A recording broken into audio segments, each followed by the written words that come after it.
bồn tâu mình lựa chui á nè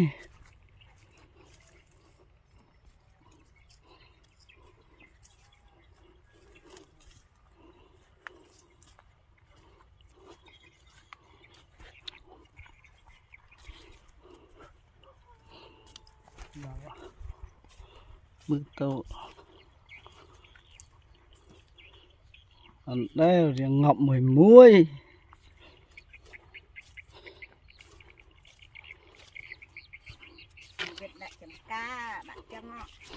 Việt một ca này mười mụ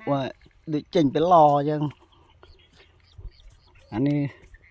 liệp ly chỉnh cái lò thật ra nè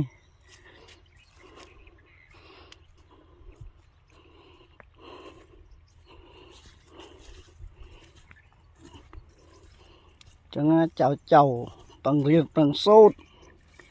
còn ham này ta cười nhón mà đang ăn tạ tạ tao mong bộ môi mong pel mong hốt lòng mong đọc